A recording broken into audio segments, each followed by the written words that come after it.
Good evening and welcome to the news at 10.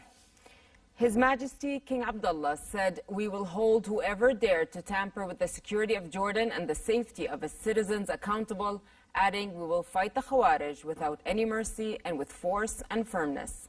The King's remarks came during his chairmanship of a National Policies Council meeting in the presence of His Royal Highness Crown Prince Hussein at the Husseiniya Palace. The meeting came as a follow-up on the terrorist attack, which targeted a joint patrol of the Gendarmerie and public security forces in the Fhes region and the raid on the responsible terrorist cell in Salt City that resulted in the martyrdom of a number of security service personnel. His Majesty affirmed that Jordan will remain immune to terrorism and terrorists by the unity of Jordanians and the vigilance of the armed forces and the security departments. The King said the cowardly act of terrorism and any act targeting the security of Jordan will only increase unity, strength, and determination to eradicate terrorism and its criminal gangs. His Majesty also paid tribute to the martyrs who gave their lives to the homeland and said those martyrs joined the group of martyrs of duty whose sacrifices and heroism constitute the noblest embodiment of honor, which is a source of pride of all Jordanians. He also voiced great pride in the Jordanian armed forces, the Arab army, and the security departments, whose dignity and morale will always remain high, and praised the stances of citizens, media institutions, and journalists with recent events.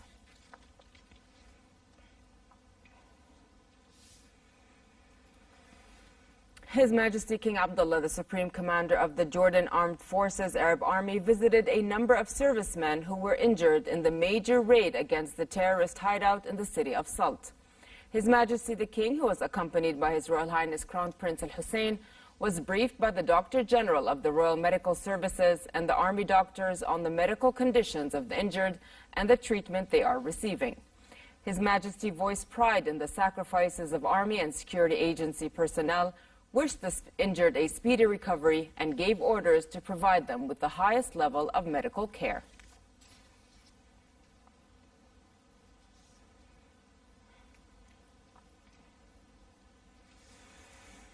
And in the latest updates on the cowardly terrorist attacks against the kingdom, State Minister for Media Affairs, Jumana Ghnimat, announced that the SALT operation has ended and the situation is fully under the security body's control.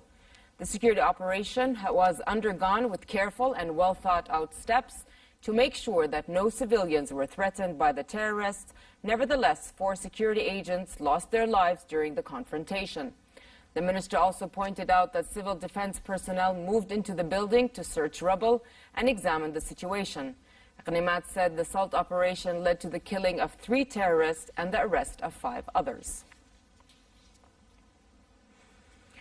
Prime Minister Omar al-Razzaz told reporters that the kingdom will defeat the ideology of hatred. Razzaz made his remarks as he visited Ajloun Governorate to offer condolences to Muhammad Azzam's family. Meanwhile, Jordanians from all walks of life took part in the funerals of 4 martyrs who sacrificed their lives while defending Jordan's security and stability.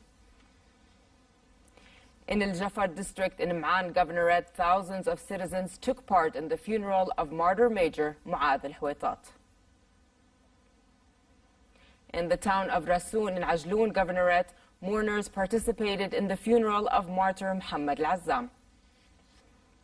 In Zarqa Governorate, citizens also attended the funeral of martyr Hisham al-Aqarbi. And in the northern governorate of Irbid, thousands of citizens participated in the funeral of martyr Corporal Muhammad Hayajne. Wrapped in the Jordanian flag, all of the 4 martyrs were laid to rest in military funerals.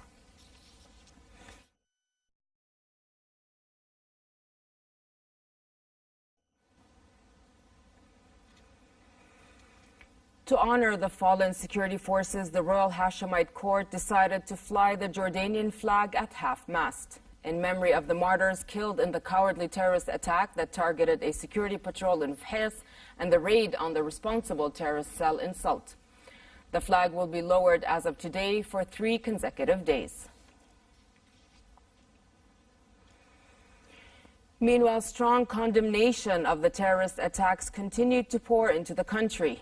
Arab League Secretary General Ahmed Abul Ghait weighed in and blasted the terrorist attack that targeted the security and stability of Jordan, stressing the Arab League's solidarity with the kingdom and its support of all the measures taken by the government to counter such terrorist acts.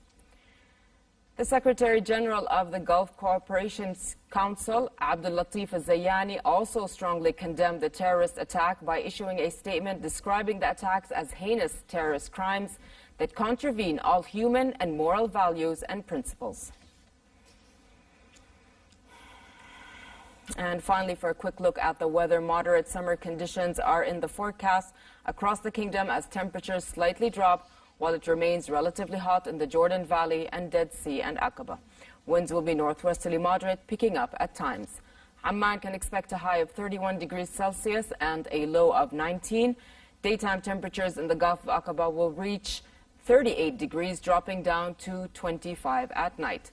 And before we leave, Prime Minister Omar Razaz issued a circular announcing that all ministries and public institutions will observe a holiday from Monday, August 20th through Friday, August 24th as the kingdom marks Eid al-Adha. And with that, we come to the end of tonight's news. I'm Nancy Khair. Thank you for watching. Have a good night.